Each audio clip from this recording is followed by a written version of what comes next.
everyone. Please, I have come to make some clarifications. Today makes it the 24th day that we have been in this place. And it seems that some people are making our problems to be complicated already. We were shown some print media where it was stated that these people that abducted us requested for release of some people. They requested for ₦1 billion. They requested for Sharia to be entrenched in the country. These are not true. They are just trying to create problems for us. We have been here since. We have not been forced to worship in Islamic way. We have been left alone. They have not troubled us concerning that. They are not asking for Sharia law. They are not asking for money. The single thing they are asking for is the release of some of their people. I don't know why they are peddling this rumor to make it complicated for us. Please, we are just begging you. Don't play politics with our lives. Nigerians, please help us to circulate this. Let it go viral. They are not asking for Sharia law. It is not true. They are not asking for weapons. They are not asking for money. All they want is the release of some people. And the government will negotiate with them and know those that they will release for them. I don't know why they are playing politics with our life. Please, Nigerians, our lives are in your hand. Help us make this go viral. Don't let the government deceive the whole world. They are not asking for Sharia. They are not asking for money. They are not asking for weapons. All they want is release of some of their people. Please, let everybody know about it. Ẹ dákun, lórí ọ̀rọ̀ wa náà ni mo tún wá sí. Òní ló di ọjọ́ 24 tá a ti wà níbí. Ṣùgbọ́n tí wọ́n fi hàn wá ní orí social media ni pé wọ́n níjọba sọ wípé kí wọ́n máa ṣe Sharia law ní Nàìjíríà, kí wọ́n fún àwọn ní mọ́tò Hilux, kí wọ́n fún àwọn ní ₦1 billion, kí wọ́n sì release àwọn èèyàn àwọn làwọn ò tó fi wálẹ̀. Irọ́ ni, kò sóòótọ́ níbẹ̀ o. Wọ́n kàn fẹ́ sọ ọ̀rọ̀ yìí di ńlá fún wa ni, wọ́n fẹ́ fẹ̀mí wa ta wọ́n gé ni o. Ẹ dákun, ẹ ṣàánú wa, ẹ bá wa jẹ́ kí gbogbo èèyàn mọ̀. Ohun kan ṣoṣo tí wọ́n béèrè fún òun náà ni kí wọ́n fi àwọn èèyàn wọn kan sílẹ̀. Wọn ò béèrè owó lọ́wọ́ wọn, wọn ò béèrè mọ́tò lọ́wọ́ wọn, wọn ò béèrè ìbọn lọ́wọ́ wọn, wọn ò béèrè Sharia lọ́wọ́ wọn. Látijọ́ tá a ti débì, wọn sọ pé dandan ká mọ kírun níbí. Wọ́n fi wá sílẹ̀ jẹ́jẹ́ wa ni. Ẹ dákun, ẹ jọ̀ọ́, ẹ má jẹ́ kí wọ́n sọ̀rọ̀ yìí di ńlá mọ́ wa lọ́wọ́. Ẹ má jẹ́ kí wọ́n bà tiwa jẹ́. Ẹ dákun, ẹ̀mí wa ó wà lórí okùn ni. Ẹ dákun torí Ọlọ́run, ẹ jọ̀ọ́, ẹ bá wa jẹ́ kí gbogbo àwọn tó yẹ ó gbọ́. Ohun kan ṣoṣo náà ni wọ́n béèrè fún, the release of their people. They have not asked for any other thing. Wọn ò béèrè any other thing. Ẹ jọ̀ọ́, ẹ má jẹ́ kí wọ́n tún yírọ̀ ìmọ̀ wa lẹ́sẹ̀. Ẹ dákun, ẹ jọ̀ọ́, ẹ ṣàánú wa. Ẹ dákun, ẹ jọ̀ọ́. Ó tún ti yá o, ẹ fojú ló ń jẹ ayọ̀ jẹ lórí ìkànnì yìí o, Ṣòkòtì TV YouTube channel, Ẹ̀rìnmọ́ Sẹ́lẹ̀kẹ̀, ètò tó yà kílálà pẹ̀lú olólùfẹ́ yìí o, Abdulrasaq Adéwálé Ṣòkòtì, alágbẹ̀dẹ ọ̀run, àdìrà ètò bí ẹni ṣàna ìyàwó. Ẹ máa wò kàn nìyí láti ìgbàdégbà o, bó ṣe ń fọ̀rọ̀ wérọ̀ pẹ̀lú lọ́balọ́ba àtàwọn àgbààgbà nílẹ̀ Yorùbá, tó tún fètò ẹ̀ wá ìrànlọ́wọ́ fọ́pọ̀lọpọ̀ tó níṣòro, àti gbogbo ọ̀rọ̀ tó ń lọ tó ń jà ròhìnròhìn láwùjọ wa. Gbogbo ẹlẹ́ ó máa wò lórí ìkànnì yìí o, Ṣòkòtì TV YouTube channel, ẹ máa wò ó. Ẹ kú dédé àsìkò yìí ẹ̀yin ọmọ Yorùbá ní gbogbo orígun mẹ́rẹ̀ẹ̀rin àgbáyé tẹ́ bá ti ń tẹ́tí sí mi. Ẹ má bínú o, àwọn ìgbésẹ̀ tí àwọn èèyàn wa ń gbé, àṣejù tí ń wọ̀ o. Àwọn ọmọ ẹrú ti dàpọ̀ mọ́mọ o. Èèpo ti wà láàrin àlìkámà o. Ẹ má jẹ́ ká ṣìra wa lọ́nà o. Àwọn èèyàn míì wọ́n á rò pa wọ́n gbọ́n ṣùgbọ́n wọn ò gbọ́n rárá. Àwọn ẹlòmíì bóun ṣe lè ronú mọ yẹn level yẹn ni ó believe pé yóò tiẹ̀ believe pé wọn ò lè ronú tó bẹ́ẹ̀ yẹn. So ẹ̀yin àwọn tí wọ́n máa ń bá mi sọ̀rọ̀ láti diaspora, àwọn tó mọ nǹkan tó ń ṣẹlẹ̀, in fact ọ̀pọ̀lọpọ̀ nǹkan mi ò ṣẹlẹ̀ ní Ìbàdàn bí tó jẹ́ pé ará Ìbàdàn tèmi ń gbé tó jẹ́ pé ará Amẹ́ríkà tàbí ará UK ni ó sẹ́ndì ẹ̀ sí mi. Ìyẹn ti wà severally, ṣùgbọ́n kì í ṣe páwọn ni wọ́n hun, wọ́n rí ni wọ́n dẹ̀ sẹ́ndì ẹ̀ sí mi, kì í ṣàwọn ni wọ́n rìkọ́ọ̀dù ẹ̀, tó túmọ̀ sí pé even tó bá jẹ́ pé ẹni hanky panky wà nínú nǹkan tó ń rìkọ́ọ̀dù, àwọn kọ́ ni wọ́n rìkọ́ọ̀dù ẹ̀ fúnra wọn láti ìlú òyìnbó. So ó máa jẹ́ kí a lè kan sára sí wọn pé báwo ni wọ́n ṣe ń rí ọ̀pọ̀lọpọ̀ nǹkan tá a rí.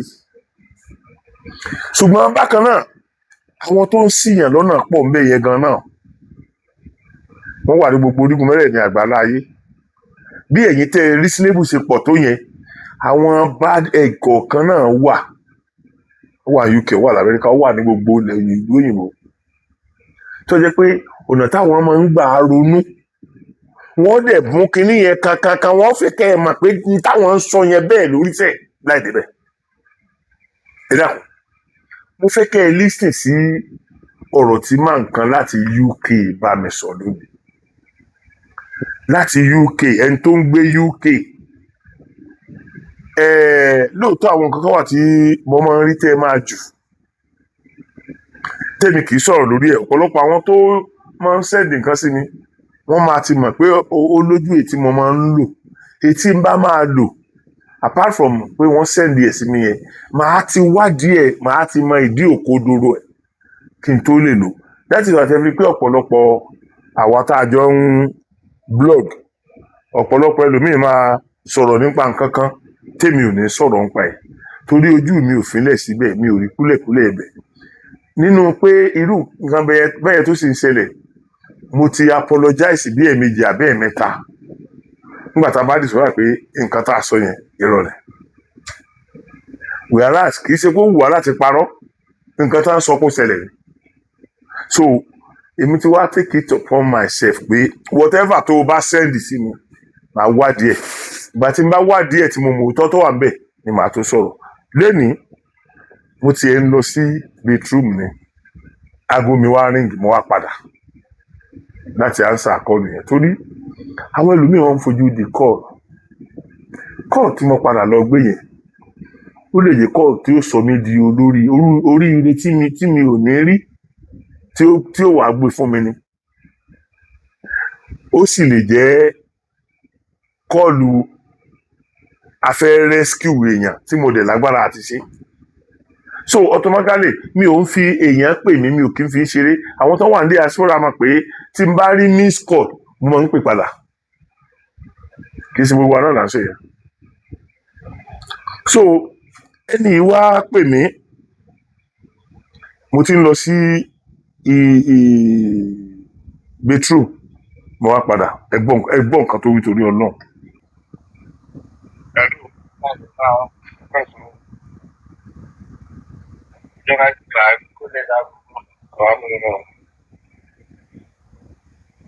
Ìjọba ló ń kí yín o.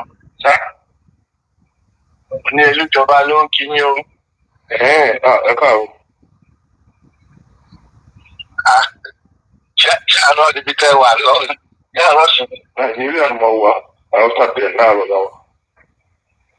Ókè, ìjẹ́ bí táàmù máa ń dàrú náà ni ẹgbẹ́ iṣẹ́ àárọ̀ tàbí iṣẹ́ alẹ́. Ṣé ìwọ̀n òkè? Àdúgbò Àwọn fámìlì. Àlàájá la wà. Kìíní kan ariwo tó ń lọ ni mo ní kí yẹn ní kí yín pé kẹ́ lè máa gbọ́ kí la máa rùn pé ìyáàdẹ máa kọ́ sí. Ìyẹn lórí àwọn ọmọ tí wọ́n kó yẹn. Ṣé mọ̀ pé ayé ti ń pariwo pé àwọn tó sọ pé dandan àwọn ń wá kí ó dá sàrí àlẹ́ kankan ní àyè gbọ́dọ̀ gba muslim kí àwọn ló wá fi àwọn yẹn ìkànnì wọn jẹ́ ti Ògbómọ̀ṣọ́ yẹn onítàn bá ti bá àyè gba àwọn máa gbé wọn wá jẹ́gbẹ́ wọn wá láti àní nílùú nìyẹn. Alright, nígbà tí kinní ìwà ṣẹlẹ̀ táyé wá ń jẹnu bò wọ́n inú àti Oríyọmí ìgbé ẹgbẹ́gúnmi wá ẹ̀ṣẹ̀ gbogbo ẹ̀ àbájáde ẹ̀ rí o. Ṣé mọ̀ pé kinní yẹn ẹnu wọn wọ wò tí wọ́n ń dà mọ́ kí wọ́n máa sọ mọ́? Sọ́dẹ́lì ni wọ́n bẹ̀rẹ̀ sí sọ pé wọ́n bẹ̀rẹ̀ sí sọ pé àwọn tako irú mùsùlùmí àwọn tó ń pààyàn yìí wọ́n pé kì í ṣe àwọn o kì í ṣe kan tán láwọn nìyẹn o.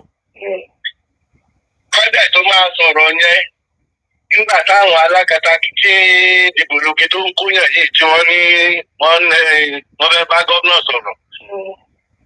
Ẹnu gọ́ọ̀mẹ̀ntì láti gbọ́ pé wọ́n ń béèrè sàríà lára àwọn tó fẹ́.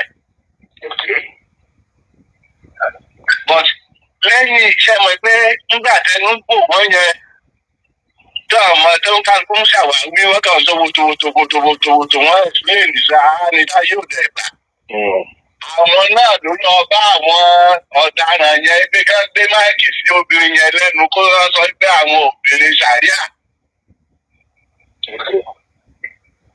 Láti fi dẹ kí là ń pè láti cause confusion káwọn ọmọ èèyàn máa ní kò tọ́bí. Bẹ́ẹ̀ láwọn ẹ̀yà ni yàrá àwọn ikán náà yìí iná ní ká gbé báàgì já ṣé wọ́n ìgbà tí àwọn agbésùmọ̀mí tó bá ń fìyà jẹ wọ́n láti mú káwọn ìjẹ̀lẹ̀ máa pariwo bí wọ́n bá lọ́rùn pé ẹ wo ìyà tó ń jà àwọn abẹ́ tí ò mọ́wọ́ mẹsẹ̀ yìí ẹ bá wọn ṣe.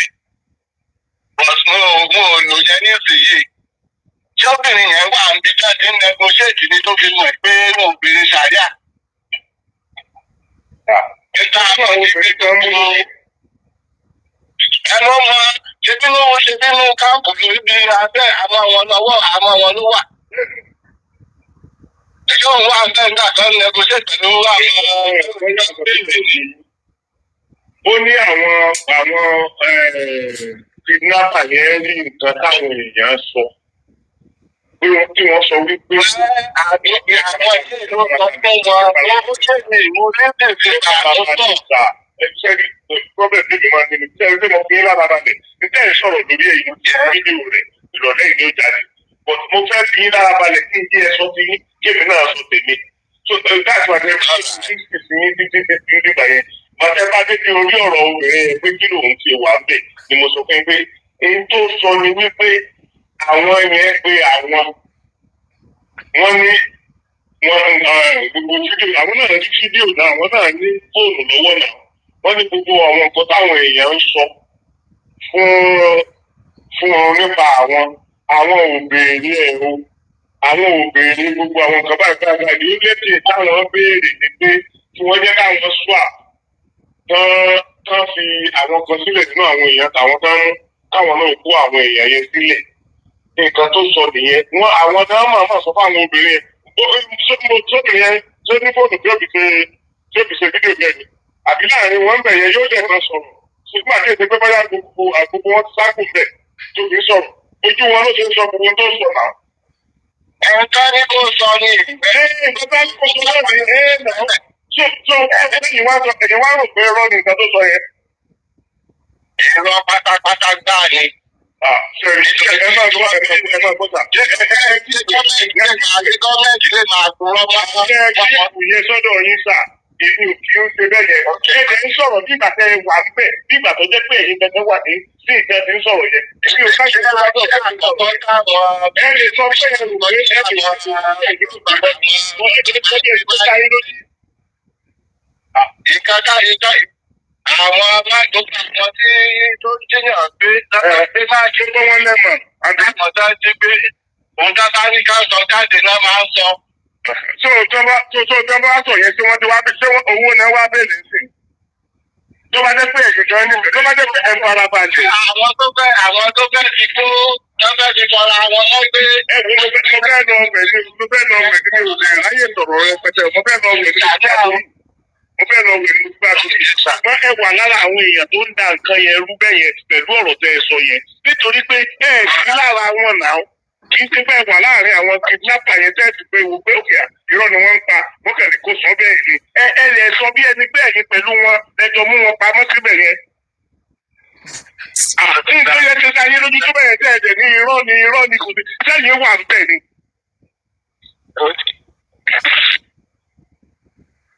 bí mo ṣe kọ́ ti fóònù nìyẹn ṣé ẹ rí ẹ mọ̀ jẹ́ ká ṣọ́ra wa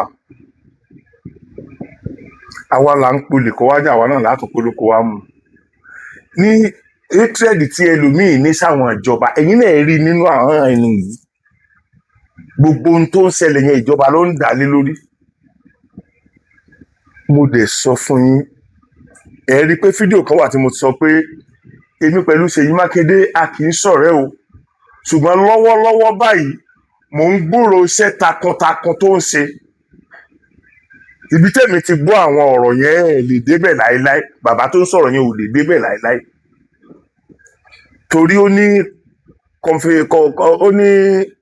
confidentiality tó wà láàrin àtèmi àtàwọn tí mo sọ fún mi so èyí dẹ̀ ń mú ọ̀rọ̀ yẹn kankan pé ìjọba ní ò dábẹ́ ẹ sáfẹ́ kọ̀ǹdẹ́mù ìjọba bó bá jẹ́ Ṣèyí Mákindé lè fẹ́ kọ̀ǹdẹ́mù tó bá jẹ́ pé Aṣíwájú Bọ́lá Ahmed lè fẹ́ kọ̀ǹdẹ́ ẹ kúkú ṣe dárúkọ pé lágbájá àwọn ìjọba sáwọn ìjọba náà wá jókòó kalẹ̀ láti gbà yìí ni àbí èrò ọkàn tiyín náà ni pé àwọn ìjọba bóyá Aṣíwájú Bọ́lá Ahmed Tinubu ló kó ọ pamọ́ àbí Ṣèyí Mákindé ló kó ọ pamọ́ ṣérò ọkàn yín nìyẹn ni nígbà tí kì í ṣe pé bóyá ìjọba náà bí òkè káàtì ẹ̀ sọ wípé Yorùbá sọ pé pẹ̀lẹ́pẹ̀lẹ́ la fi ń pàmùkúrú pẹ̀lẹ́ ṣé tí ìjọba kan bá kàn dé bẹ́ẹ̀lú bẹ̀yẹn ṣé ẹ̀mí àwọn ọmọ tá a fẹ́ kó ṣòfò ṣé kò ní padà ṣòfò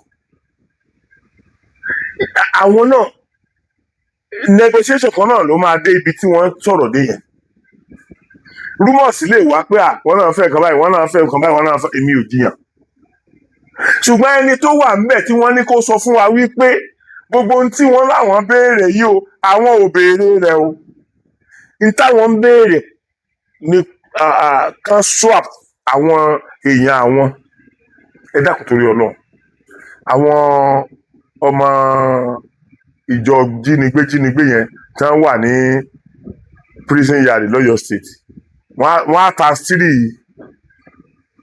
nọ́mbà àwọn èèyàn tiwa tán kò yẹ kán tiẹ̀ wá jẹ́ 1-for-1 náà fẹ́ ṣe tó bá jẹ́ pé ìjọba wa tó bá jẹ́ pé seriousness wà fún wọn tó kì í dẹ̀ ṣe pé kò sí seriousness fún wọn tó ṣùgbọ́n wọ́n fi ọmọ ẹyẹ sábẹ́ wọ́n wá ń gbé ká ọ̀pọ̀lọpọ̀ àwọn èèyàn tó wà lára wọn náà ń sabotage wọn ṣé ẹnìkan lè wà kójó lórí ìjọba láì ṣe irú Buhari tó ń gbìjà àwọn ọ̀ràn rẹ̀ ẹnìkan lè wà kójó olórí ìjọba kí n tó ń ṣẹlẹ̀ yóò kó má bàá lọ́kàn jẹ́ pé ó ń ṣẹlẹ̀ lásìkò tó àbúrí Aṣíwájú ló ti bẹ̀rẹ̀ so gbogbo yìí ló fẹ́ mọ̀ pé inú Aṣíwájú ò lè dùn sí irú nǹkan bẹ́ẹ̀ yẹn pé kó máa ṣẹlẹ̀ so àbùrọ̀ wa máa rà á bọ̀ àwọn ìjọba lọ́rùn àwọn ìjọba ò ṣe dáadáa àwọn ìjọba yẹn ń parọ́ ni kí ni ìtumọ̀ ok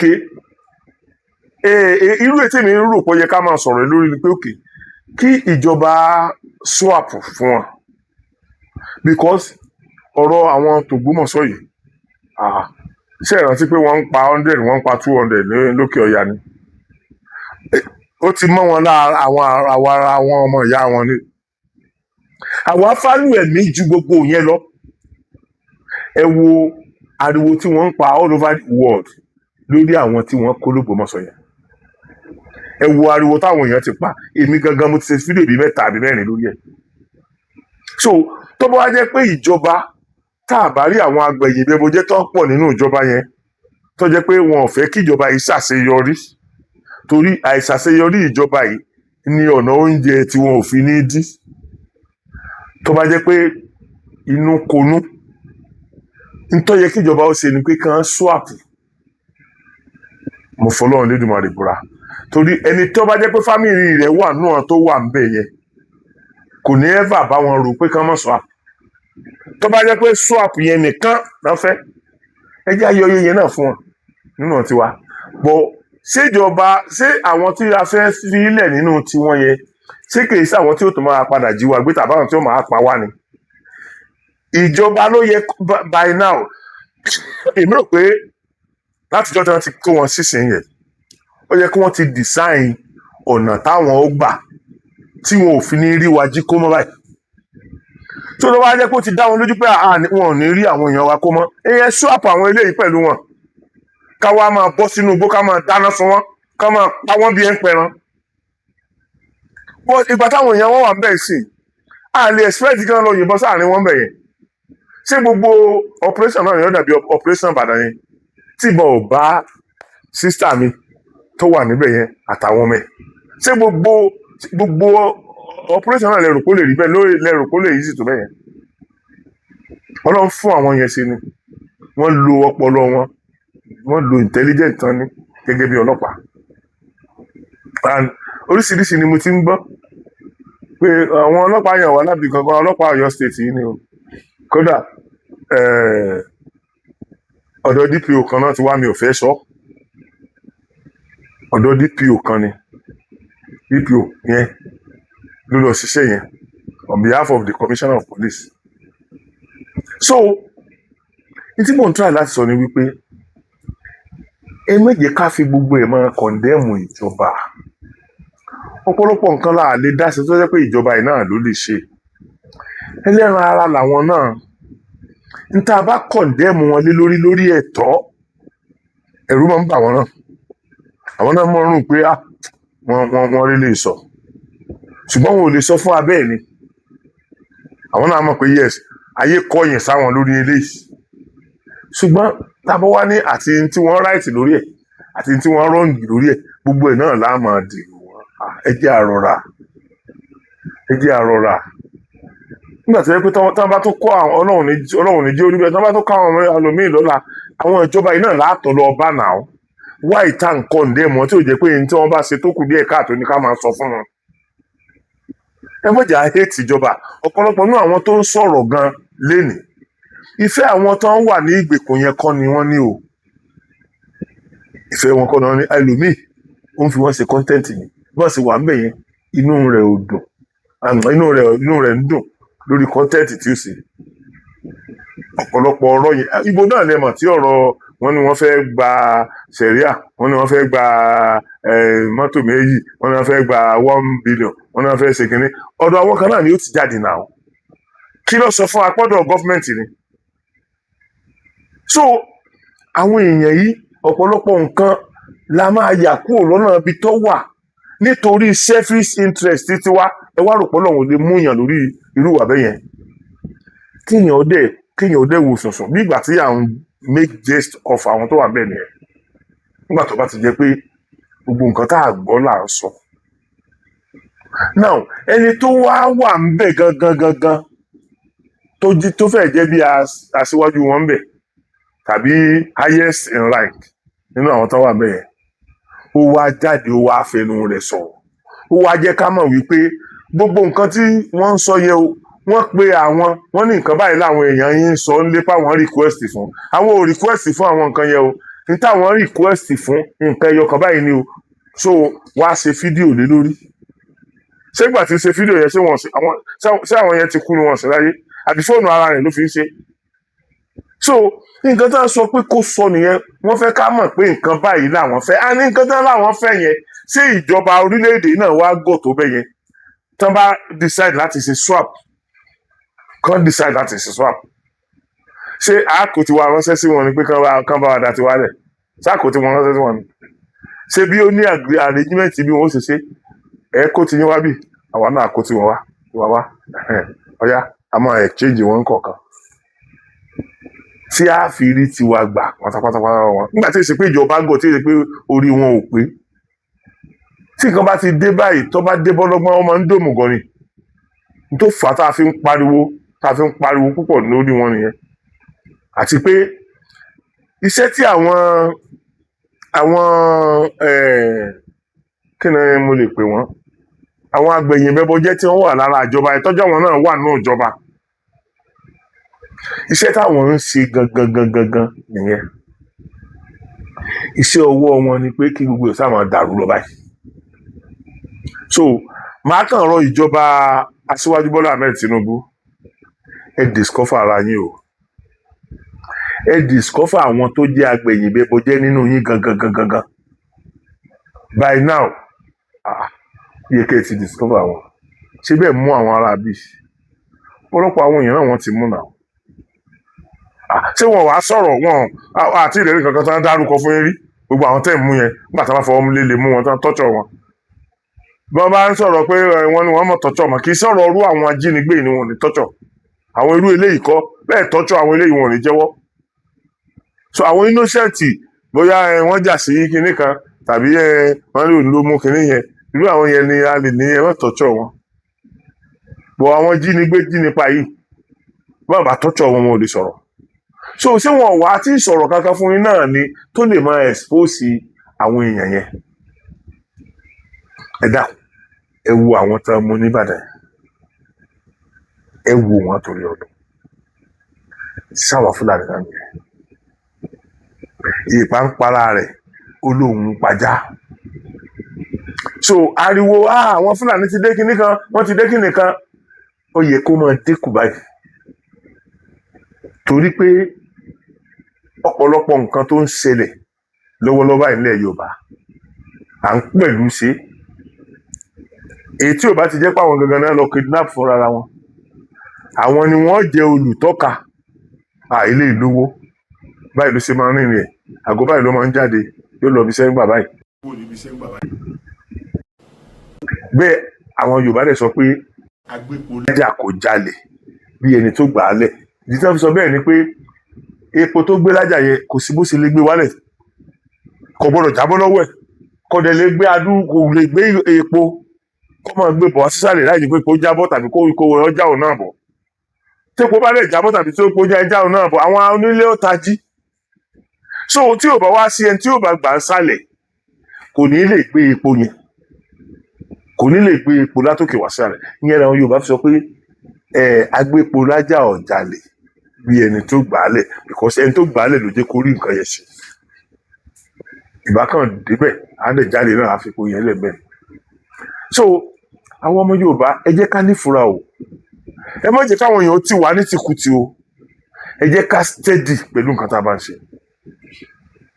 Gbogbo ẹnu lèmi sọ pé àwọn ọmọ ìyá wa pọ̀ nínú àwọn tó jí wa léèyàn gbé ń sìn o, torí ẹni tó fún wọn ní information ara wọn ni o. So ẹni tó fún wọn ní information kò sí nǹkan kan tó fi yàtọ̀ sí àwọn yẹn tó ló mọ̀ pé tán bá ti rí owó san náà wọ́n pa ni. So he or she is part of the information tó lead sí bí wọ́n ṣe rí ẹnìyẹn gbé. Therefore mo rọ ẹ̀yin èèyàn mi, mo fi orúkọ Ọlọ́run bẹ̀ wá, ẹ jọ̀ọ́ torí Ọlọ́run, ẹ jọ̀ọ́ torí Ọlọ́run, mo tún bẹ̀ yín lẹ́ẹ̀kan sí, ẹ jọ̀ọ́ torí Ọlọ́run, ẹ jẹ́ ká rí nǹkan ká tó sọ. Mo tún wá fẹ́ bẹ ìjọba Aṣíwájú Bọ́lá Ahmed Tinubu, ẹ ń fi àwọn kan lẹ̀, àwọn yẹn lẹ́dẹ̀ ń gbàbọ̀dé fún wa. Òní ni mo ń ṣe eléyìí lọ́wọ́, òní Tuesday, fídíò tí mo release ní ìjẹta ó wà nínú nǹkan tí mo sọ lórí tí màá release lẹ́nu tí ẹni tí mo fẹ́ release lẹ́nu nírọ̀lẹ́ the next 2-3 hours ló jáde. Èyí tí mo fẹ́ release lẹ́nu yẹn mo fi sọ̀rọ̀ yẹn náà. Ẹ fura bí ọba sí ikú létòde yìí pa ni, ẹ̀yin dẹ̀ mọ ikú tí ó pa yín nínú ilé, ẹ dẹ̀ ń bù wọ́n ràn. Ẹ ń wo Mufti Ìwó níran pẹ̀lú gbogbo tó ń sọ yẹn pé ká máa lọ kọ́ àwọn ọmọ ilé kéwú bí wọ́n ṣe ń yìnbọn, ká máa lọ kọ́ wọn bá ṣe ń mú nǹkan. Ẹ ń wo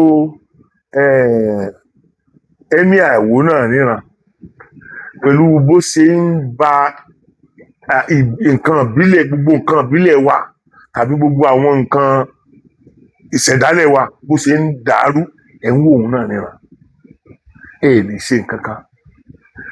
Tálíátù àbí kí ni wọ́n pe wèrè tó wà ní Ògbómọ̀ṣọ́ ẹ gbọ́ àwọn ọ̀rọ̀ tó sọ kéèyàn sọ wípé chief imam nílùú kan tán bá yan chief imam láago 4 ó ní tán bá wá yan another chief imam ní aago 4 ó kọjá ìṣẹ́jú kan ẹ̀sìn tí wá ní apá ni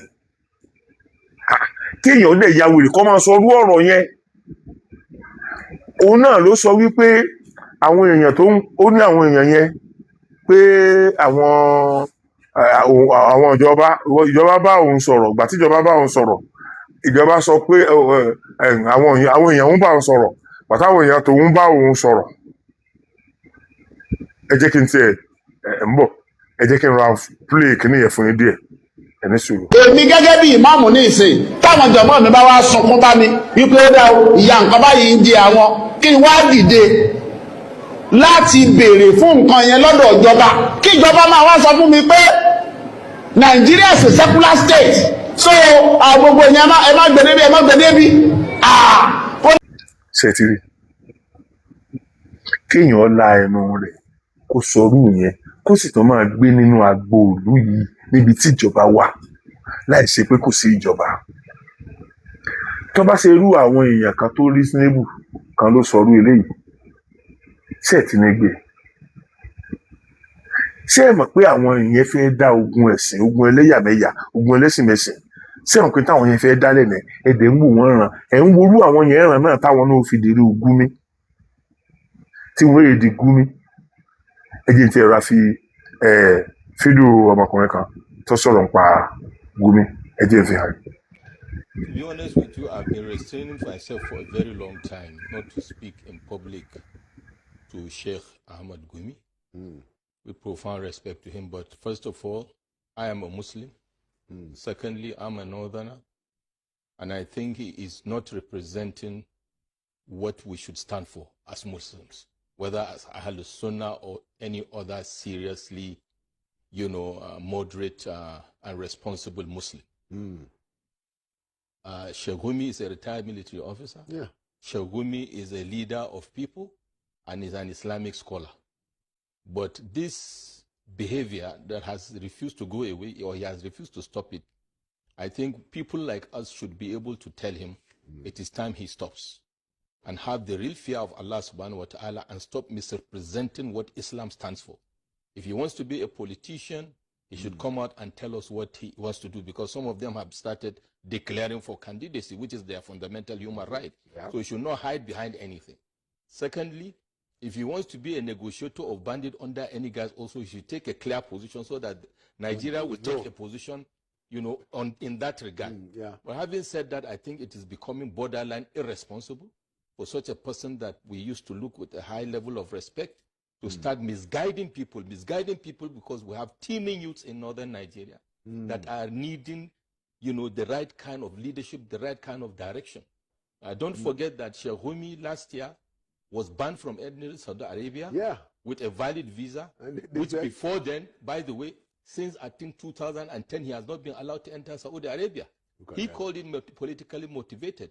I tell him he should have a food for thought. Having said that, let us even dimension this issue, sounding like a broken record conversation about negotiation and rehabilitation and whatever.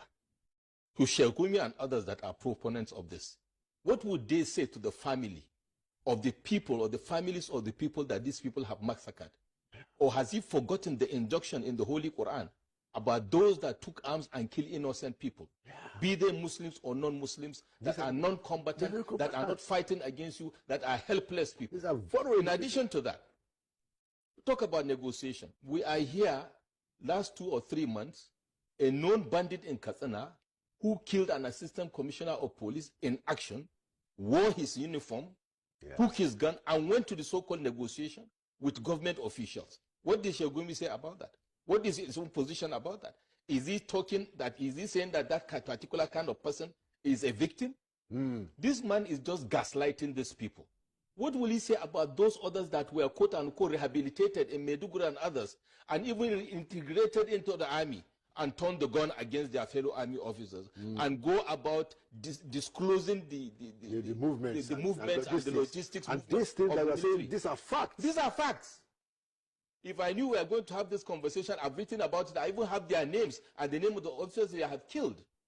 So there is completely no sense of responsibility, no sense of sensitivity, and there is now beginning to taint this religion of Islam in a way and manner that any well-meaning Muslim in this country should stand up and say, this is enough. Yeah. Okay? So I wouldn't want us to digress too much, but thank you for this opportunity to Sheikh Ahmad Gumi. I have a lot of respect for you. You are a father, you are a leader, and if you are truly leading Muslims, then the conversation should not be painting these people as bandits, raping people, maiming people. By the way, Sheikh Gumi, most of the people you are saying we should rehabilitate are always high on drugs and alcohol. What does Islam say about that? To having said that, I think we should stop giving him too much airtime, and I think also government is pussyfooting on this. Forget the friends. We should take a position on this. What are we doing? Are we fighting terrorism or are we not? Absolutely. Very, very important point, Mother. And I must say that, I commend your, the patriotism that is behind that comment, because, Thank you very much. When some of us say this, well, you guys, guys from the South, but I just felt that, it's not really, it's not ennobling of a leader. Absolutely. To talk like that. But permit me, Prof. 65 to 70% of the people that Sheikh Gumi is justifying their killing and maiming are the same Muslims all over the place. 80% of out of almost the majority of the 10 million children that are out of school children that are being recruited by these bandits are children that he should be teaching in Islamic school, and he is now justifying. Those youths now will be listening to him and be saying, look, we should be sympathetic to these people and join. So I think he should have a food for thought, and government should also do something about it. Ṣẹ́gbọ́n tó sọ Haúsá tó nìyẹn o, Haúsá ṣẹ̀pọ̀ Haúsá yàtọ̀ fún Fúlàní, bọ́ àwọn Haúsá àwọn náà ti ń rí nǹkan, wọ́n ti ń rí tó ṣẹlẹ̀. Tó bá lè mú Haúsá jáde kó sọrú nǹkan tó sọ yẹn nípa Gumi, ẹ mọ̀ pé àdánwò ti bá Gumi.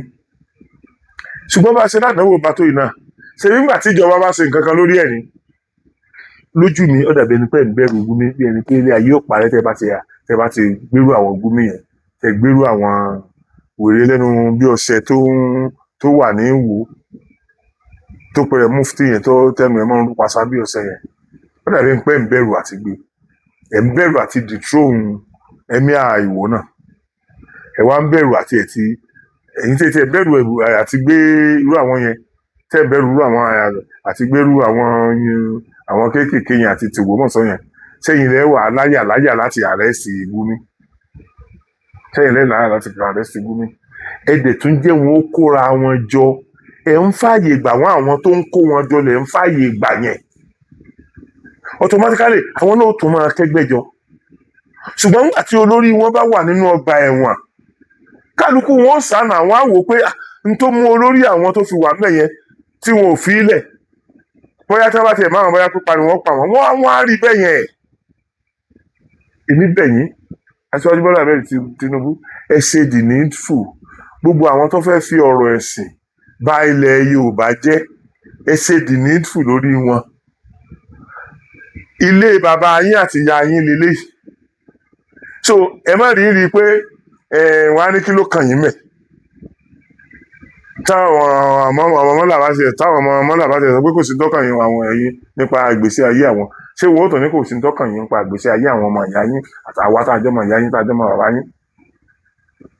Èmi kàn bẹ̀ wá, ẹ jẹ́ àwa kan ṣe wò, kékeré láti pé tàn rókò, tó bá ti dàgbà tán ìmọ̀ gbẹ̀bọ̀ lọ́wọ́ ẹni ni o. Ẹ wo àwọn olórí ẹ̀sìn. Ogun kan wà tí yẹn jà Kaduna nígbà yẹn, ogun bíi mẹ́rin náà jà Kaduna nígbà tó máa bẹ̀. Sọ́yìn pé àwọn olórí ẹ̀sìn kan ló ń sọ ọ̀rọ̀ tó ń dá ogun sílẹ̀, tí àwọn èèyàn tí ẹ̀mí lọ bí tí ẹlẹ́dẹ̀ ń jẹ òkú àwọn èèyàn. Ọlọ́run lè dùn àná jẹ́ kí irú ẹ̀ ṣẹlẹ̀ sáwà nílẹ̀ Yorùbá o. Ṣùgbọ́n gbogbo aburú tó bá ń ṣẹlẹ̀ lórí ọ̀nà yìí, Aṣíwájú Bọ́lá Ahmed Tinubu ẹ wà lára ẹ o. tẹ́ ẹ̀ bá ti lè mú àwọn olórí burúkú tí wọ́n ń fi ẹ̀sìn dá nǹkan sílẹ̀ nílẹ̀ Yorùbá yìí àwọn olórí burúkú ẹgbẹ́ wọn máa wọlé o wọ́n máa wọlé wọ́n dẹ̀ máa fààyè gbà wọ́n. Tẹ́ ẹ bá rántí ń jọ́ sí nígbà tí gbogbo gómìnà sọ wípé kí àwọn Fúlàní ọmọ lọ àwọn pàápàá jùlọ àwọn darandaran yẹn pé wọn gbọ́dọ̀ daran kọjá nílùú àwọn ọmọ síbẹ̀ rí wípé ẹ̀mí àwò jáde tó ní ká máa bọ̀ ń lu òun. Ṣé ẹ̀yin ò ṣàìmọ̀ pé gbogbo àwọn tó gbà sí ìlú yẹn àwọn tó gbà kì í ṣe thousands làwọn tó gbà. Ẹ̀yin ò ṣàìmọ̀ pé gbogbo àwọn tó gbà náà ìlú yẹn lójú wọn ti sálẹ̀ síbi kọ̀ọ̀kan sìn tí wọ́n mọ̀ ọmọ Yorùbá mọ́ra tí wọ́n ń kó wa dì sìn tí wọ́n ń jí wa gbé dì sìn sẹ́yìn ọmọ káwọn yẹn ni.